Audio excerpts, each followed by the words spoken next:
So right now, Bitcoin faces some interesting memes, right? Like transactions aren't instant. Micropayments don't work, and they really don't work, right? Transaction fees on the order of tenth of a cent to several cents, depending on the exchange rate. And Bitcoin doesn't scale, right? Especially if a lot of micropayments. It sort of doesn't work, right? 1 megabyte blocks, well, let's increase them, right? Well, what happens when you increase them, right? You go from 7 transactions per second, 1 megabyte, with about 220 million a year, with a 7 billion, give or take, population of the world. That's less than 1 per year, substantially less. So what does Bitcoin look like with 1 billion transactions per day? There's 1.6 gigabyte blocks, 87 terabytes per year. You have enough for maybe San Francisco. Well, you might be like, OK, well, let's just up it even more. Then what happens? Then you have some centralization, right? Mining sort of doesn't work. You're just going to have maybe 1 pool or 2 pools, and they sort of have an incentive to make bigger and bigger blocks, and it creates more and more centralization. And an individual running Bitcoin at home cannot do a full validation of Bitcoin. So it's not really Bitcoin. It's not really decentralized, and it doesn't really work that well. So how do we solve that, right? You can dump everything into a SQL database, give everyone your money. Coinbase does that. But it's very useful. There's sometimes a need for that. You can put everything into sidechains. You can also use payment channels, which is a one-to-one connection between another party. So it's sort of like the Starbucks gift card model, where you always have a single relationship with another entity. These do face some problems. The SQL database model is also implemented as Mt. Gox redeemable codes. So when you give custodial risk to someone, that creates problems. With sidechains, it's a little bit more tricky. It's not primarily a scalability solution. It works really, really cool with things like Namecoins. You kind of want Namecoins to use Bitcoins instead of having their own currency, and it's a really, really promising technology. But sending funds between chains may exacerbate the problem if you want to send funds between them, because it's sort of 2 transactions instead of 1 now. So for example, there's Bitcoin, there's chain A, chain B. If you have money on chain A and someone else wants to receive money on chain B, you sort of need to bridge them, and that may create 2 transactions instead of 1. And with payment channels, if you have some recurring billing, that works. But what if you want to spend someone else? Then you have to make a Bitcoin transaction. What you really want are anyone-to-anyone payments. And that works in Bitcoin, right? When it hits the blockchain, anyone can send to anyone else because you can just set the output to any address. In the SQL database model, where you just give them all your money and then they just update entries in some database, you sort of need to give that one person your money. So for example, if you had someone that wanted to receive money in Coinbase, you can send them a Bitcoin transaction, but that's not scalable, so you've got to put all your money in Coinbase and send it to all the other people inside this Coinbase network. So that creates a lot of centralization. For sidechains, you need to be on the same sidechain, or else you'll have that doubling of transactions. Inside a payment channel, you just need the same relationship. So what we propose is having a payment channel between many parties in a multi-hop hub and spoke, which is conceptually similar to internet routing. And this uses minimally trusted intermediaries in that they cannot take your coins. It does not involve a third-party custodian, but it does require a small malleability soft fork. And there have been soft forks in the past, Pay2Script Hash, BIP34 with the Coinbase transactions. And we kind of need to fix malleability anyway. If we fix malleability, we can do this. Taj will go into payment channels. Okay, so I'll introduce the sort of basic payment channels, and we'll build off of that. So we actually were sort of looking like who came up with the idea of payment channels. It's not a new idea. I can find stuff from like Mike Hearn and some other people like 2012, but I don't know exactly who came up with it in the beginning. We may never know, but it's an old idea. Well, old for Bitcoin. It uses multi-sig, and it allows two people or two entities to send transactions to each other rapidly without hitting the blockchain every time. Okay, so I'm going to go through the basics of how to create this is a two-party payment channel that's unidirectional. So Alice can only send money to Bob through this. So what she does is she doesn't send yet.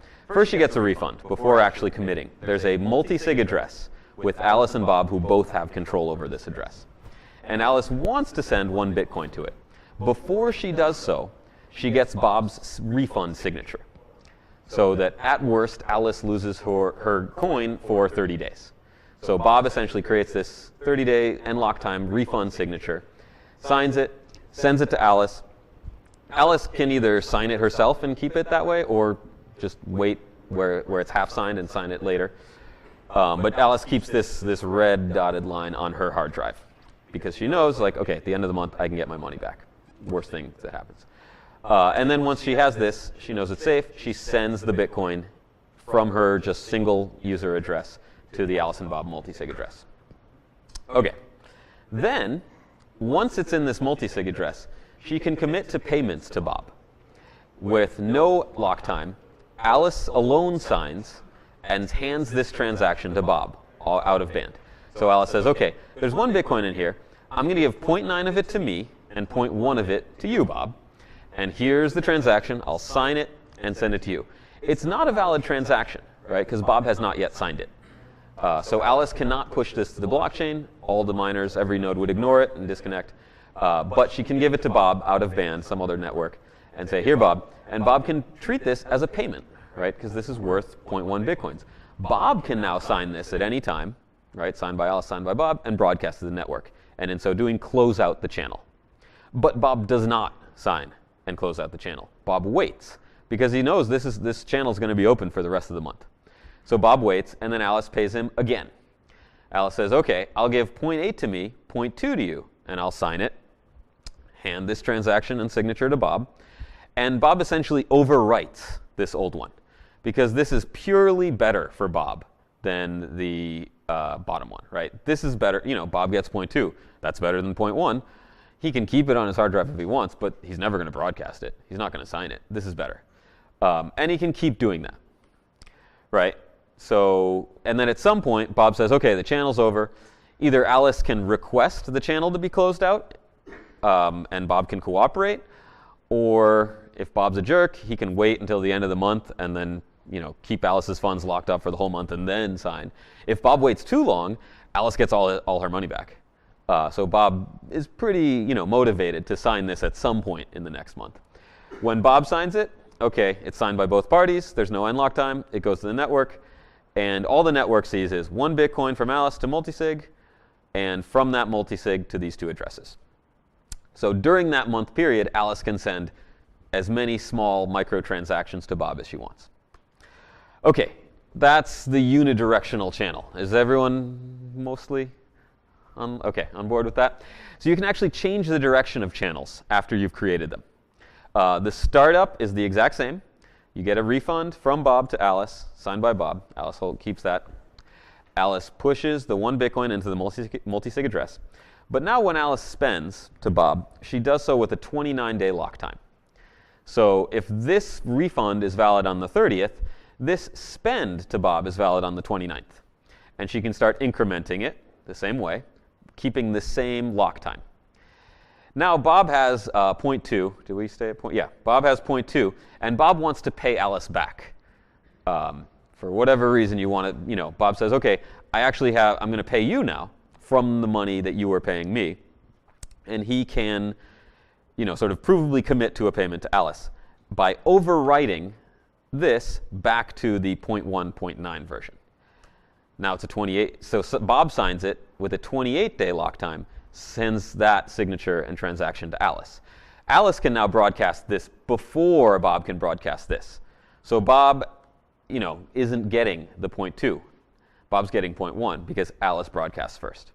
So you can change the direction of the channel a number of times, but each time you change the direction, you have to bring the lock time closer to the present. So you can't keep doing it a million times, right? You're going to probably want here we have a day difference. That's probably excessive, but you want a decent amount of slack in between those two times, so there's not really a race condition. And you can start bringing the lock time closer to the present, changing direction. And to close the bidirectional channel, both sign. They can both sign a new thing with no lock time if they cooperate, or they can sign the lock time one. Okay, so then I will transition briefly to three-party payments. I'll show the motivation, and Joseph will say how it actually works. So what would be really cool is, let's say Bob is a big company, or they're some kind of payment processor. They're some kind of company that a lot of people are paying. Coinbase, BitPay, Newegg, I don't know. They're something people use a lot. And Alice has an existing channel open. Carol has an existing channel open. Everyone's got a connection to Bob. Alice, though, wants to pay Carol. And Alice could just send the Bitcoin to Carol, but this is in the future where everyone's using Bitcoin and transactions are kind of expensive. So Alice wants to save money. And since these channels are open, it would be really nice if she could send it to Bob, who then sends it to Carol. That way nothing has to touch the blockchain, and it's free. There's no transaction fee. So Alice can send 0.01 Bitcoins to Bob, and then Bob can send the 0.01 Bitcoins to Carol. So this is a micropayment network. There's some trust issues here. Bob might just keep the 0.01 Bitcoin, and he can say, I'll keep this. You also have the problem that Carol can claim she never got the coins, and there's no real way to verify that the payment. Carol's like, no, I got this from, Carol can get 0.01 via Bob, but Carol's like, no, that was from Dave. So this doesn't really work. I mean, it might work if you trust Bob, but we're trying to get away from the whole trust thing and eliminate that and minimize it to the extent possible. Okay, so Joseph will talk about how to actually do this. Yeah, I mean, that model works pretty well in the meantime, though. I think you can mitigate it in other ways using, 2 of 3 multi-sig, whatever. There could be elaborate things you could do, but it'd be nice to do this in a trustless way. So what can you do? You can create a hash lock contract. Now, hash function is a unidirectional cryptographic method whereby you take some input and you get some output that cannot be reversed. So, what you do is you take some random data R, and you convert it. You run it through a hash, let's say hash 160 in Bitcoin or whatever, and you use that as sort of a key, and you need the lock, which is the random data R, in order to unlock the funds encumbered. And there's a paper in, I believe, 2013 called Pay to Contract. And essentially, if Alice has the data R, which produces H, she can say, I have paid you the money, right? And she does that by the receiver writing some signed message, effectively a contract, that says, if Alice knows R, which produces H, then at that point, Alice has paid me 0.1 Bitcoin. And that works. And you might ask yourself, well, why don't you just check on the blockchain? But you can't, right? Because everything we're discussing here, nearly everything, is off blockchain. So you need some way to prove that funds have been sent. So essentially, this right here is what Carol produces. Carol has some random data R. She runs it through a hash function, let's say the Bitcoin hash 160 or whatever, to produce H. She gives H to Alice, And now Alice knows H, but she doesn't know R, right? And Carol has both. Alice uses a payment channel payment to Bob, but this is encumbered and can only be released if Bob can produce R. Okay? Different pre-image, but Yeah. You assume the hash function first. Yeah. Yeah. Let's assume it all works. I mean, you know, if it doesn't work, Bitcoin has some problems. Yeah. Bob does the same with Carol. So what happens is Carol has a payment from Bob that is encumbered, and Carol can only pull funds if she gives Bob R or broadcasts R onto the blockchain, right? So what happens is Carol says, "I want my money," so she tells Bob R, and Bob and Carol can broadcast the channel onto the blockchain, or they can just agree to novate and say, "Okay, we're good. I know you know R, you gave me R, I know you can pull the funds on the blockchain. Let's not pull the funds on the blockchain because that's expensive. Let's just do this inside the channel." And they both agree to do that. If Bob is uncooperative, if Bob is uncooperative, then Carol does broadcast it onto the blockchain. But Bob is nice today. So Bob, now that he knows R, can pull the 1 bit cent from Alice. So Bob, acting as the intermediary right there, is not really in substantial risk if you look at it this way, right? He can always pull funds from Alice and give it to Carol, right? Possibly. Problem. If Carol refuses to disclose R, she can hold up that funds in the channel, right? Even worse is if Alice's connection with Bob expires before Bob and Carol's, then Bob sort of has already paid Carol, and Alice's and Bob's channel is closed. It's hit the blockchain, right? So Bob can be out of money. That's a problem.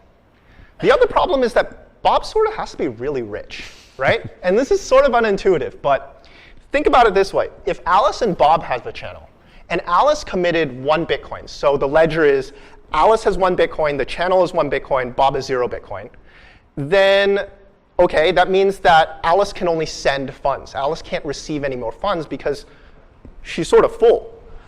If everyone gives money to Bob, everyone has full funds. You kind of want Bob to send money out, create channels outside, right, to other people. So for example, if Bob sends funds to Alice, then that has a channel that can be spent. So then the system sort of works.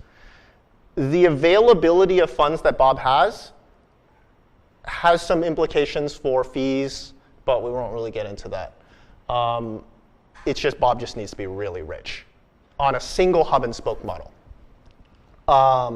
So let's say Bob is rich. How do you mitigate this problem? You can do things like third-party multi-sig, where Alice and Bob, this payout also has some third-party escrow service or something like that. That can work today, and I think it could work fairly well today. You could also trust that Bob will be honest and send the money and not encumber everything. That works too. But what we really need is to build a trustless model, right? Corruptible custodians are undesirable. You kind of want Bob unable to steal funds.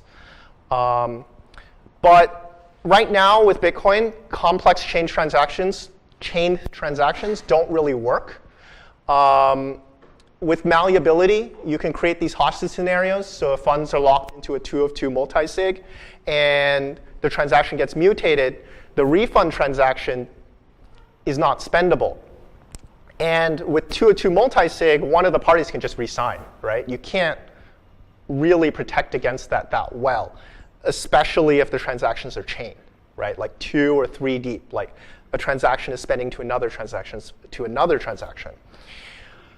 So in order to do that, we need to fix malleability, and Tad shall go into that. I had a talk about this a month and a half ago or so, And this is another use case where you basically need some kind of SIG hash modification. You could do a totally different signature with a different opcode, or you can just have the SIG hash flags. And you could have a SIG hash normalized, which uses the normalized TXID, which is just the same calculation as TXID, which with the signatures stripped out from the inputs, or a SIG hash no TXID input, where you remove your input TXIDs completely and essentially have malleability on your input side as well as your output side, which is slightly more risky if you are spending to the same address multiple times, but you shouldn't be doing that anyway.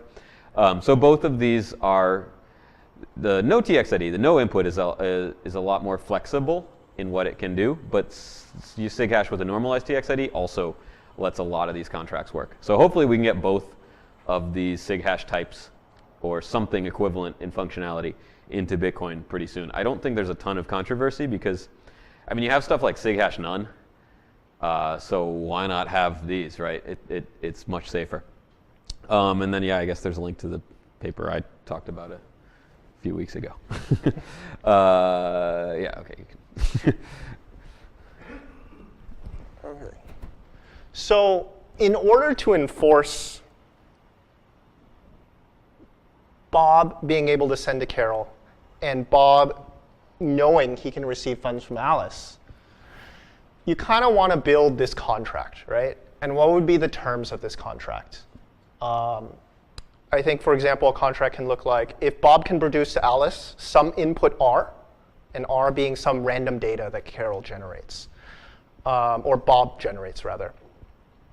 With input R from hash H within 3 days, Alice will pay Bob 0.01 Bitcoin.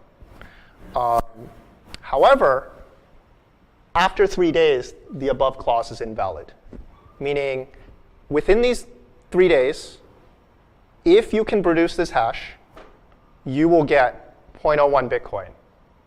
But after 3 days, the funds locked inside this output will be refunded. And either party may agree to settle the terms using other methods. So for example, instead of broadcasting on the blockchain, they can agree to settle it out inside the channel. And violating the terms will incur a maximum penalty. So for example, if Bob tries to do something sneaky after 3 days, you kind of want Bob to make sure you won't do something like that.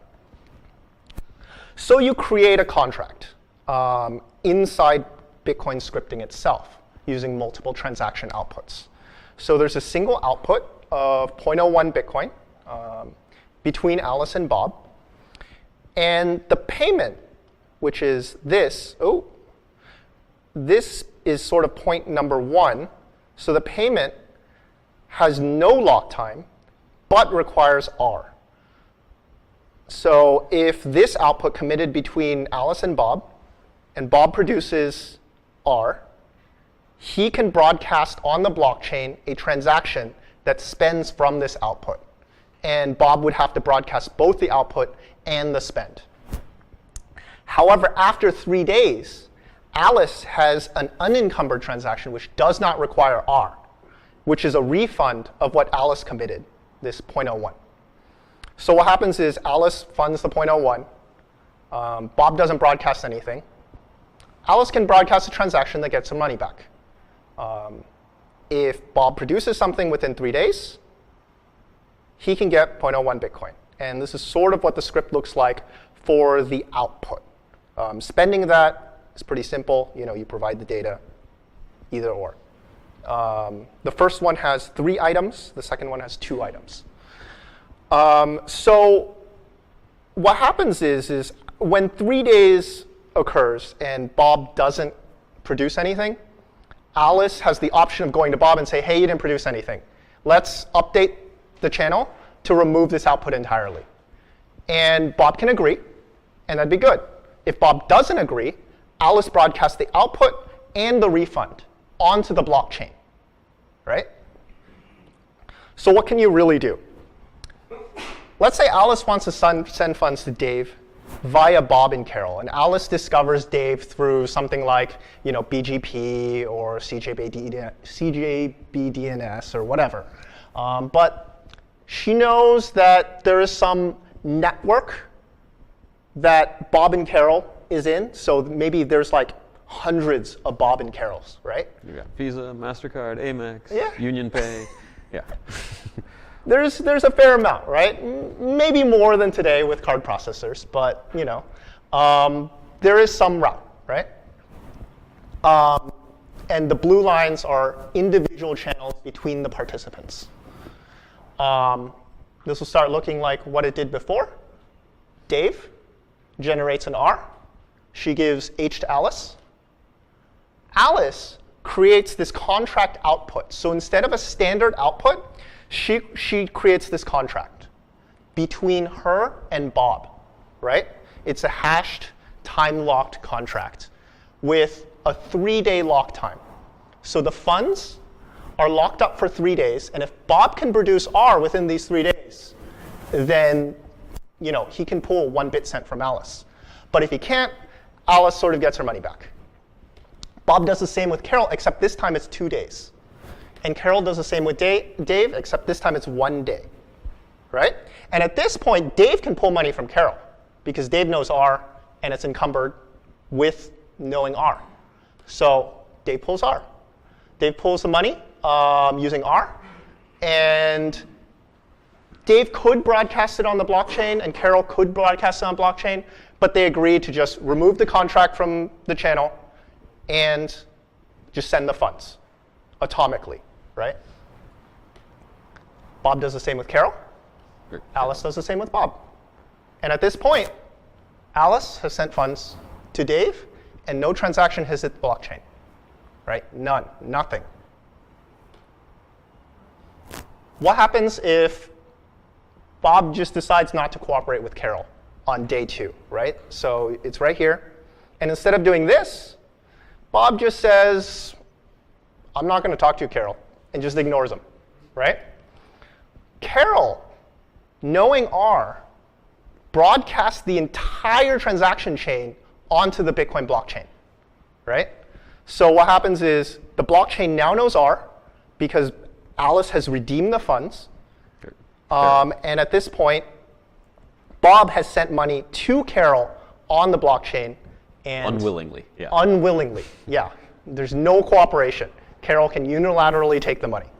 And reveals R, so Bob can now get his money, even Yeah, though he sort of so- doesn't deserve it. Yeah. Bob doesn't deserve his money. He looks on the blockchain and goes, hey, I see this R. I'm going to take my money. But if Bob's not paying attention, then Alice, after 3 days, can just say, I want my money back. And Alice sort of gets it for free, right? Alice, knowing R in the contract, she technically has paid Dave. Which is why you generally want to broadcast, agree, and be cooperative. So what does a timeout look like? Let's say Dave never broadcasts R. Dave just says, I'm going to sit on this and ignore everyone. Then what happens is that Dave's and Carol's channel, the output, closes first. And Carol is happy with this setup because she knows that her payment closes out, and the knowledge that she will close it out before her money gets pulled.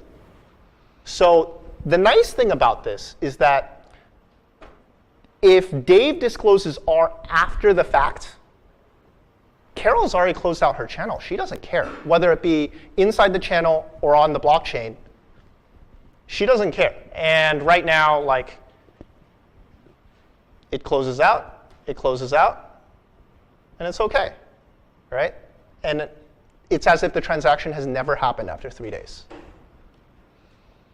So what are the implications of this? You can sort of view Bitcoin transactions as circuits instead of packets. And only uncooperative channels get broadcasts on the blockchain, other than expiring, of course. But that means that you really have to look at Bitcoin a little bit differently. If most of the transactions occur off-chain, then Bitcoin's view as a circuit,